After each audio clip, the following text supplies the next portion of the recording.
Christsein im Business.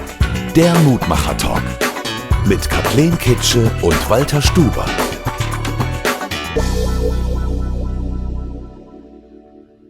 Mein Name ist Markus Kranich. Ich bin 40 Jahre alt, Familienvater und verheiratet. Wir haben 4 Kinder, meine Frau und ich. Und ich wohne in der schönen Oberlausitz in Großschönau in Sachsen.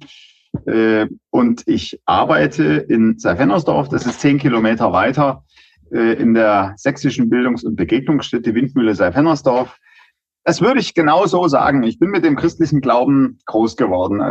Und das hat mich damals in einen Gewissenskonflikt getrieben, der eben auch in den Tränchen in der Kirchenbank mündete. Aber natürlich bin ich trotzdem konfirmiert worden.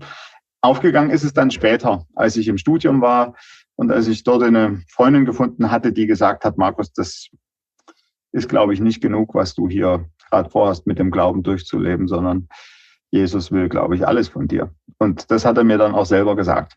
Hattest du immer die Idee, mal als Pfarrer zu arbeiten? Oh, nie.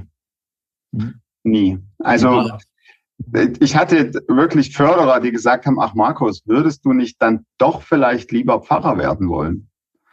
Und ich habe aber mich selber nie als Pfarrer gesehen. Und ich habe immer gesagt, dass ich das, glaube ich, nicht kann und dass ich dafür persönlich vielleicht gar nicht reif genug bin.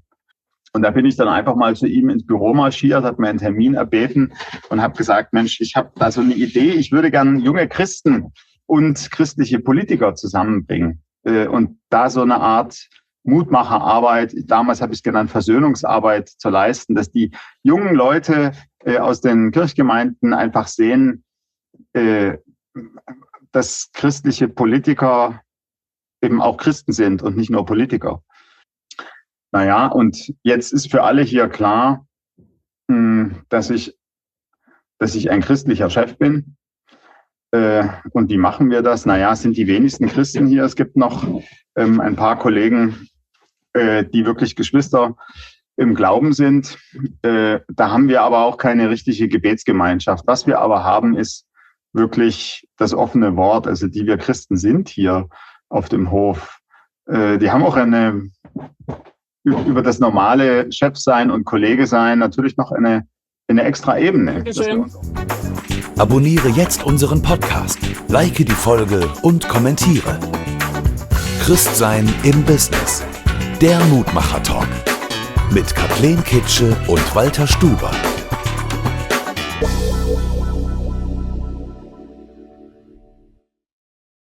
Herzlich willkommen bei Christsein im Business. Heute mit wieder einem spannenden Gast, Markus Kranich. Wir haben uns schon, ich denke 2017 bestimmt schon kennengelernt und haben uns jetzt nicht so oft gesehen, aber du bist ja nicht weit weg von mir hier. Und seit ein paar Jahren arbeiten wir auch zusammen, im Saftbereich sozusagen. Genau, da können wir ja vielleicht später nochmal darauf eingehen. Genau, stell dich einfach mal kurz vor. Ja, vielen Dank für die Einladung zu dieser schönen Podcast-Reihe. Mein Name ist Markus Kranich. Ich bin 40 Jahre alt, Familienvater und verheiratet. Wir haben 4 Kinder, meine Frau und ich. Und ich wohne in der schönen Oberlausitz in Großschönau in Sachsen.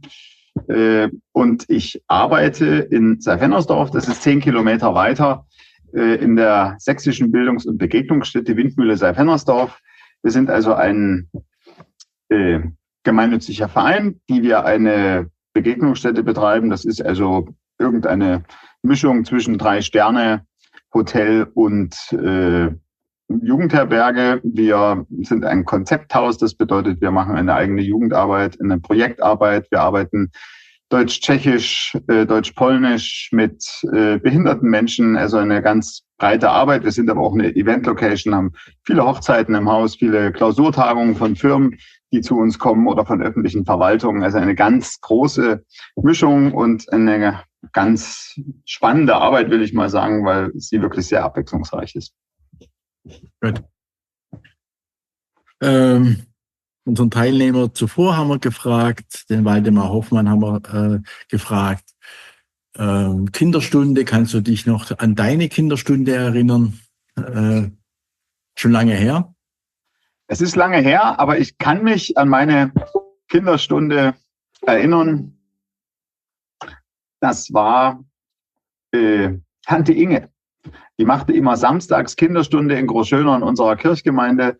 Da gab es bunten Puffreis und buntes Spielzeug und Geschichten vom Herrn Jesus an einer grünen Filztafel mit den Figuren, die dann darüber liefen. Und wir haben da alle möglichen biblischen Geschichten schon gehört. Später habe ich dann selber da auch ein bisschen mitgearbeitet und habe die Kleineren dort mitbetreut, als ich schon am Anfang in der Grundschule war oder am Anfang dem Gymnasium. Das kann ich nicht mehr so genau sagen.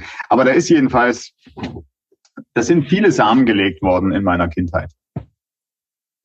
Du hast jetzt ja gesagt, dass Samen sind gelegt worden. Also du bist aus einer christlichen Familie quasi immer mit dem christlichen Glauben in Berührung gewesen und bist sozusagen groß geworden, oder? Ja. Das würde ich genau so sagen. Ich bin mit dem christlichen Glauben groß geworden. Also meine Mutter ist christlich erzogen, oder zumindest hat sie sich immer für den christlichen Glauben interessiert. Das war in ihrem Elternhaus nicht ganz so einfach. In der DDR, mein Großvater hatte Karriere gemacht und stand immer unter Beobachtung, auch ob seine Kinder jetzt in die Kirche gehen oder nicht. Er hat dort, also ist wirklich auf Arbeit angesprochen worden, deine Tochter geht in die junge Gemeinde, das ist keine gute Entwicklung. So hat das stattgefunden. Und mein Vater ist auch nicht christlich erzogen oder ist nicht christlich erzogen gewesen, so dass wir zwar immer in der Kirchgemeinde waren, und meinem Vater war es auch wichtig, dass wir dorthin gehen, und er hat den Glauben meiner Mutter sehr respektiert. Aber er hat uns selber jetzt persönlich darin ja nicht fördern können. Aber tatsächlich ist das Kirchgemeindeheim in meiner Heimatkirchgemeinde in Großschönau, also evangelisch-lutherisch, mein zweites Zuhause gewesen. Da war ich in der Jugend, in der Chorende, später im Jugendchor. Ich habe im Posaunenchor gespielt. Ich habe Klavierunterricht genommen beim Kantor und so. Also ich bin da im besten Fall einmal täglich im Kirchgemeindeheim gewesen.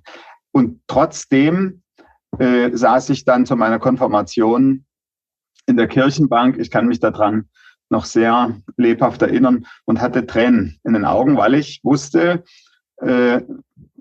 dass ich eigentlich kein richtiges Ja finde zu dem Leben mit Jesus. Und dass der Glaube selber bei mir eben noch nicht aufgegangen war. Und das hat mich damals in einen Gewissenskonflikt getrieben, der eben auch in den Tränchen in der Kirchenbank mündete. Aber natürlich bin ich trotzdem konfirmiert worden. Aufgegangen ist es dann später, als ich im Studium war und als ich dort eine Freundin gefunden hatte, die gesagt hat, Markus, das ist, glaube ich, nicht genug, was du hier gerade vorhast, mit dem Glauben durchzuleben, sondern Jesus will, glaube ich, alles von dir. Und das hat er mir dann auch selber gesagt. Also ich hatte dann ein Offenbarungserlebnis in einem Gottesdienst, und da hat Jesus mir gesagt, ich will alles von dir, ganz und gar alles. Nicht nur das, was du mir geben willst, ich will alles. Und das war der Beginn meines Lebens mit Jesus. Das ist so. Jetzt bist du ein Wendekind. Du warst so 4, 5 Jahre alt. Wie hast du das als Wendekind empfunden damals? Können sich ja viele nicht vorstellen. Ja, also die Zeit der Wiedervereinigung ist in meiner Familie sowieso auch eine Zeit des Ortswechsels gewesen. Meine Mutter stammt aus der Oberlausitz und ist selber in Großschönau groß geworden. Mein Vater kam aus Frankfurt-Oder, ist selber das Kind von Vertriebenen gewesen. Meine Großeltern kamen aus Schlesien. Und kennengelernt haben sich meine Eltern in Zittau beim Studium meines Vaters. Und dann machte der dann seine ersten beruflichen Schritte und verschwand aus Zittau und kam dann über Berlin nach Frankfurt-Oder, und meine Mutter zog also hinterher. Die ist aber selber da nie richtig heimisch geworden, sondern hatte immer den großen Wunsch, zurückzuziehen in die Oberlausitz. Und das ergab sich dann einfach im Mai 89, dass meine Familie wieder zurückzog in die Oberlausitz, in ein Umgebindehaus, was immer der große Wunsch meiner Mutter war, wenngleich man in der DDR keinen Kupfernagel kriegte und keinen Balken und auch keinen Handwerker. Als große Idealistin wollte die trotzdem in so ein Haus zurück. Und das, da zogen wir hin, ich dann so 4, 5 Jahre alt, zu unseren anderen Großeltern. Also wir hatten unsere Großeltern in Frankfurt hinter uns gelassen oder dort gelassen und sind zu den Großeltern zu den Eltern meiner Mutter gezogen. Und dort wohnten wir dann gemeinsam in einem Haus. Und da hatte sich tatsächlich von den 4 Erwachsenen im Haus, von 3, der berufliche Werdegang 1990 dann auch verändert. Meine Mutter hat Gartenbau studiert und war im Gartenbau tätig. Bloß 1990 wollte niemand mehr Chicorée aus dem Osten kaufen, sondern Obst und Gemüse aus dem Westen oder aus Holland. Das war alles viel spannender. Also die Gärtnerei war sofort weg. Meine Großmutter ging dann mit 55 Jahren in Rente, weil die als Lehrerin auch nicht gebraucht wurde. Und mein Großvater war Chefkonstrukteur in einem großen Betrieb mit 120 Diplom-Ingenieuren unter sich. Auch der war von heute auf morgen arbeitslos, also von ganz oben nach ganz unten geflogen. Der fing sich zwar beruflich dann wieder und arbeitete in der neu gegründeten Firma meines Onkels weiter, aber da hat sich jedenfalls für alle alles verändert. Ja, weil du sagtest, du kommst von Frankfurt oder bist du wieder in die Oberlausitz gegangen, aber da bist du ja nie geblieben, richtig? Du hast dann nach der Schule, hast du die Oberlausitz wieder verlassen, oder? Ja, ich habe ich habe erst meinen Zivildienst hier in der Fernersdorf in der Windmühle gemacht. Da habe ich den Verein das erste Mal kennengelernt. Habe dann einen Freiwilligendienst in Schweden noch gemacht vor dem Studium und bin dann zum Studium nach Dresden gegangen. Ich wäre auch woanders hingegangen. Ich kann mich gut erinnern, tatsächlich in Schweden dann in der Telefonzelle von meiner Mutter informieren lassen, welche Universitäten zurückgeschickt haben, dass sie mich immatrikulieren würden. Und gelandet bin ich dann tatsächlich in Dresden, nicht weit von der Heimat. Also man ist mit Heimweh auch in 2 Stunden wieder zu Hause. Aber genau, das war dann mein Studium. Ich habe dann noch einen Teil ein kurzes Semester in der Schweiz studiert.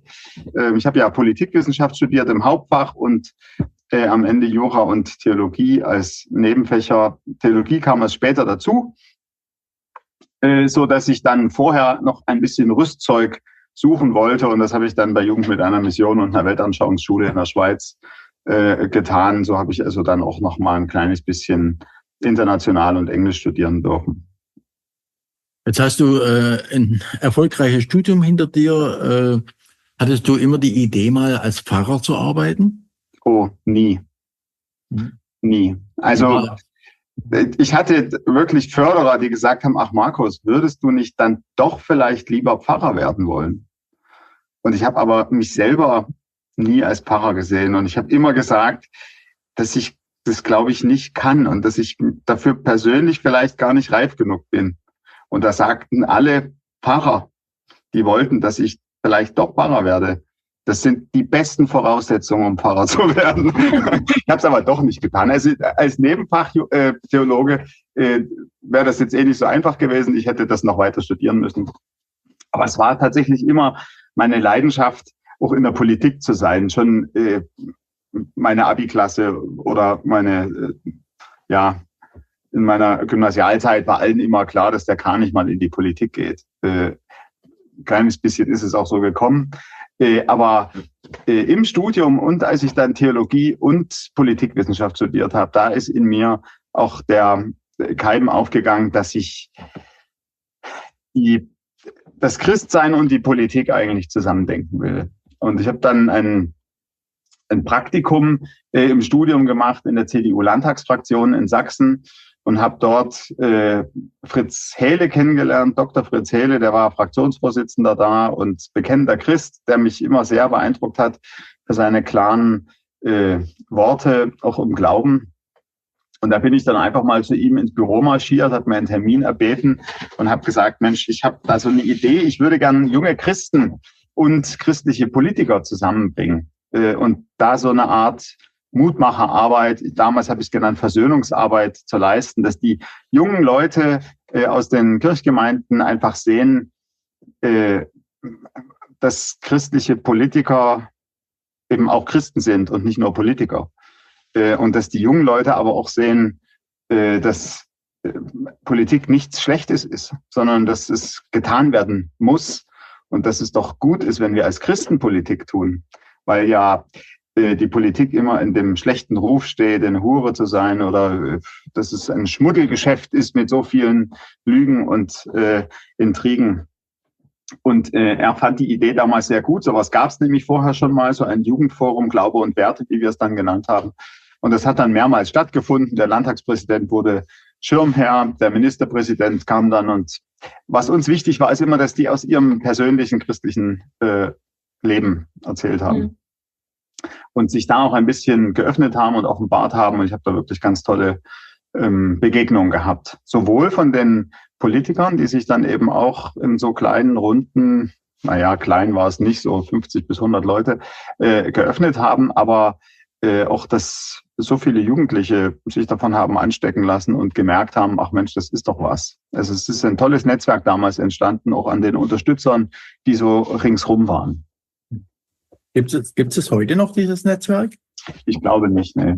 Also ich konnte es dann selber nicht mehr leisten und musste mich dann von der Arbeit zurückziehen, weil es einfach zu viel wurde. Und ich glaube, danach gab es noch Bestrebungen, das zu tun. Aber ich konnte dann da nicht mehr so richtig mich darum kümmern. Ist schade, aber es war ein sehr gutes Kapitel, was ich in meinem Leben auch abschließen konnte. Wie hat es dich dann wieder zurück in die Oberlausitz geschlagen? Naja, das war eigentlich auch, das war eine Krise. Also ich habe mit 23 schon den Vereinsvorsitz hier in Seilfennersdorf übernommen. Also um das mal so klar zu machen, ich war 23, Chef von einem Verein, der 15 Mitarbeiter hatte und eine Geschäftsführung, die das Daily Business organisiert hat. Wir haben hier insgesamt 26 Zimmer und 7.000 Übernachtungen. Also es ist schon so, dass man sagt, das kannst du eigentlich nicht nebenbei machen. Und das haben auch alle meine Wegbegleiter damals gesagt, Markus, du bist wohl verrückt. Also das jetzt zu tun. Und es war damals so, dass wir Schwierigkeiten hatten mit dem Geschäftsführer, der von außen kam. Das hat nicht so funktioniert. Das lag an der Konstruktion, die der Verein selber vorgegeben hat, dass der Geschäftsführer hier scheitern musste. Das habe ich erst viele Jahre später verstanden. Aber mir war auch klar, ich muss jetzt selber in die Verantwortung gehen. Also der Verein war finanziell damals ziemlich abgebrannt und wir hätten das möglicherweise nicht überlebt, wenn wir einen neuen Geschäftsführer gesucht hätten, mit dem wir dann das gleiche Spiel wieder erleben. Deswegen habe ich dann irgendwann gesagt, okay, ich übernehme interimsweise die Geschäftsführung jetzt selber, lasse einen Teil meiner Arbeit in Dresden liegen und komme dann immer nach Seilfennersdorf, um das Nötigste zu tun. Naja, aber das Nötigste in so einem Geschäft zu tun, das ist ja 40 Stunden nicht genug. Also habe ich mich dann in die Arbeit hier gestürzt. Es hat auch funktioniert. Und wenn dann Arbeit funktioniert, dann geht man ja nicht wieder, oder? Und sagt dann, war eine schöne Zeit mit euch, kümmert euch. Ich bin dann einfach geblieben und habe dann immer noch einen Teil in Dresden gearbeitet, in der Landespolitik, immer im evangelischen Arbeitskreis der CDU Sachsen, wo ich Geschäftsführer war. Und ja, erst dann mit der Corona-Zeit habe ich eigentlich gesagt, gut, wir müssen das jetzt hier mal ein bisschen verändern. Wir kriegten Holter die Polter, unser 4. Kind, und es war auch da klar, dass ich pendeln zwischen Dresden und Seilfennersdorf jetzt nicht mehr 2-mal, 3-mal die Woche kann, so dass ich dann gesagt habe, gut, ich lasse Dresden sein, nehme lange Elternzeit und arbeite mich in der Zeit schon mal in Seilfennersdorf ein.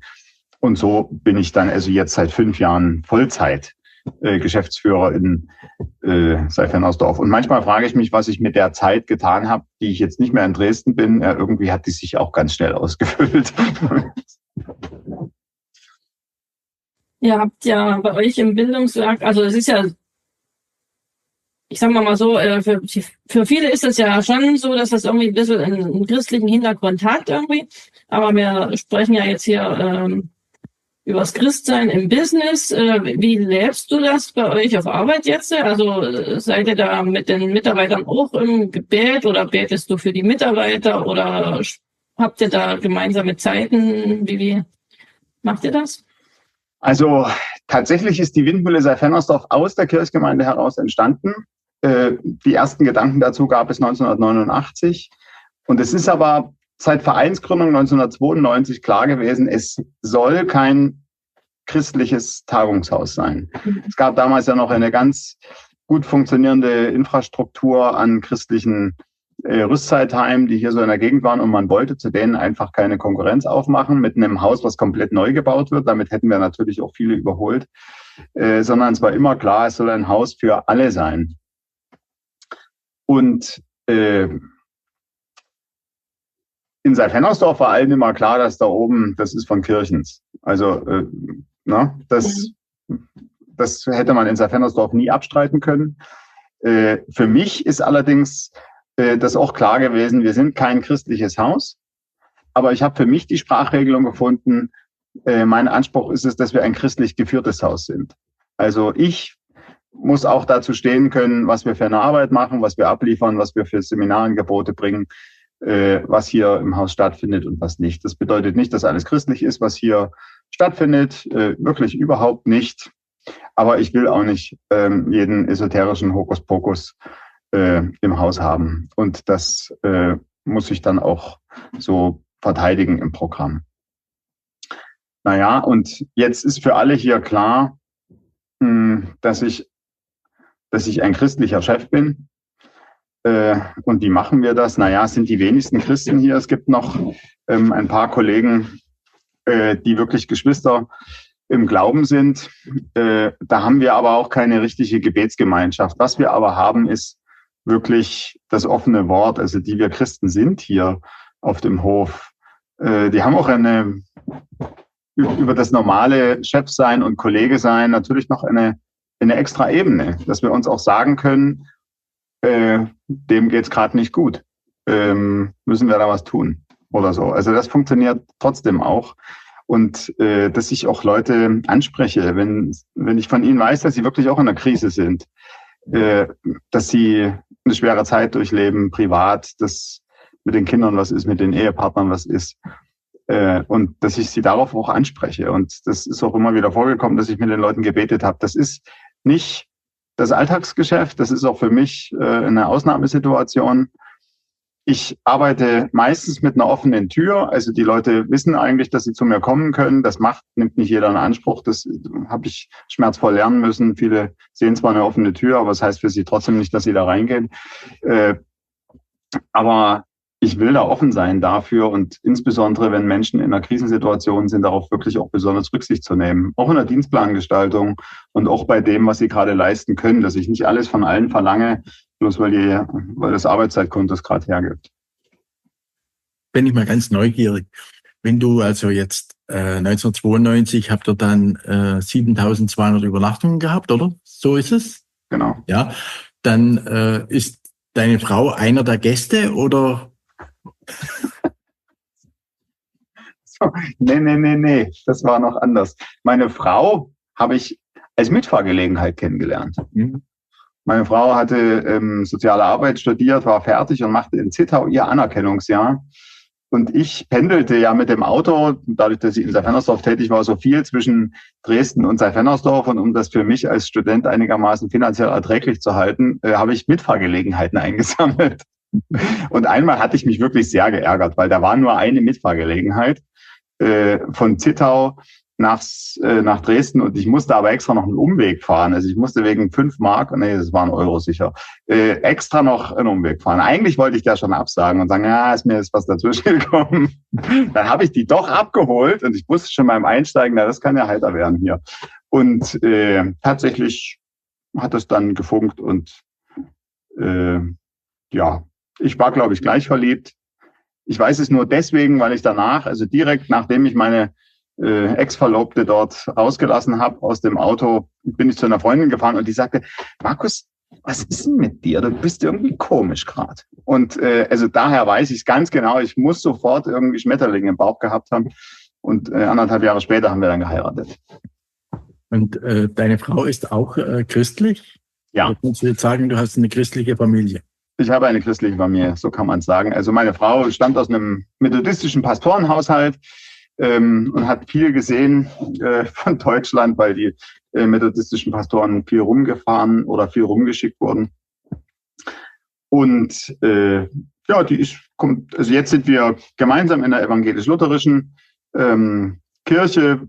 Es gibt keine methodistische Gemeinde im Ort und ich kam ja aus der Gemeinde, so dass wir dann mit unseren 4 Kindern auch ganz viel in den Gottesdienst gehen, sind fast jedes Wochenende da, also fast jeden Sonntag, nehmen auch an den kirchlichen Veranstaltungen viel teil und haben da viele Familien tatsächlich, die bei uns drumherum sind, auch kinderreiche Familien, auch im gleichen Alter und so, dass das für uns in Großschönau wirklich gut passt.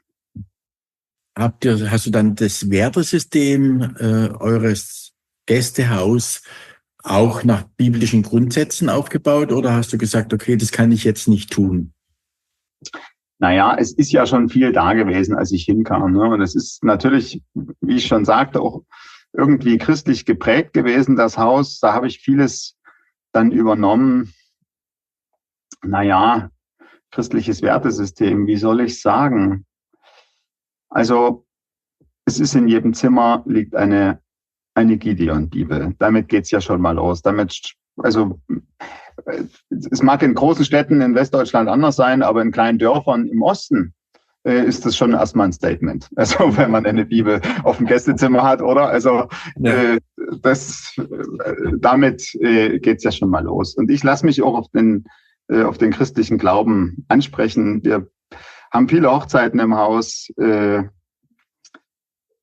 Da schreibe ich immer eine Grußkarte dazu, eine Karte, in der ich immer auch Gottes Segen wünsche. Also auch da stecke ich einen Hals raus oder stecke ich einen Kopf raus und gebe mich als Christ zu erkennen.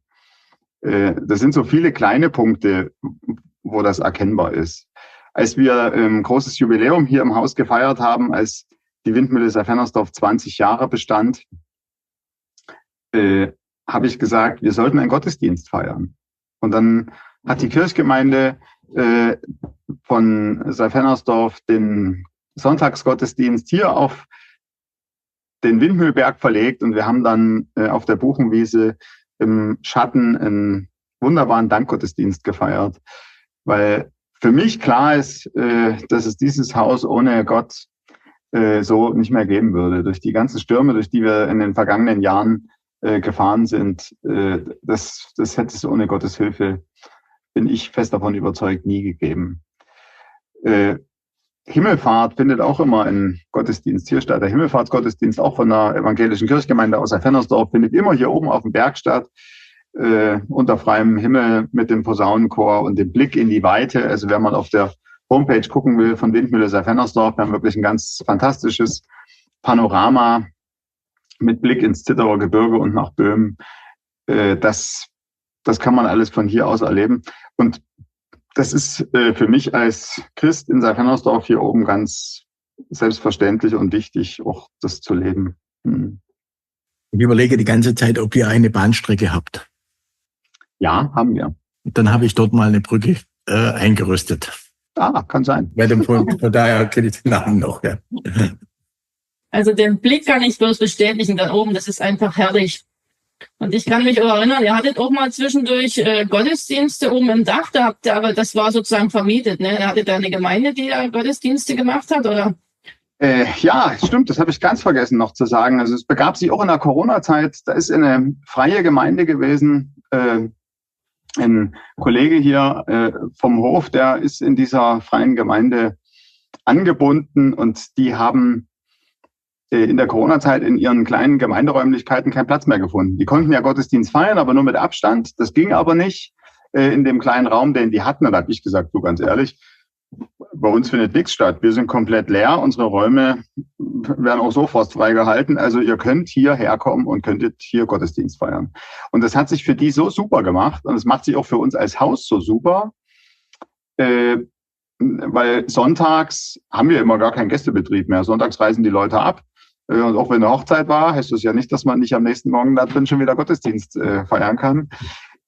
So dass wir bis heute immer sonntags eine freie Gemeinde hier haben, die hier Gottesdienst feiern. Und das ist für mich auch richtig schön. Also dass die Räume dafür genutzt werden, aber dass hier in der Windmühle das Evangelium gepredigt wird, auch wenn ich da gar nicht in den Gottesdienst gehe. Aber wenn ich hier Rezeptionsdienst mache, Sonntag beim Auschecken oder sowas, und es ist da drüben, es wird gesungen und Lobpreis gemacht, das ist eine ganz besondere Stimmung, insbesondere auch für die am Vorabend noch vielleicht ganz unchristliche Feste da gefeiert haben. Also nicht, dass das jetzt, ne, also einfach nur ganz normale große Familien- oder Freundesfeste. Ja. Dass die das eben auch sehen, dass das auf der Windmühle stattfindet.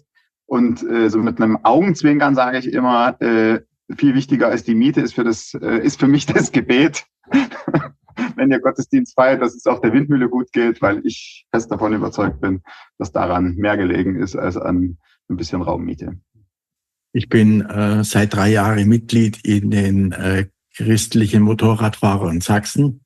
Und da gibt's also immer Mogos, ja. Und da werde ich mal vorschlagen, dass wir auch mal zu dir kommen. Ja, kommt mal. Ja.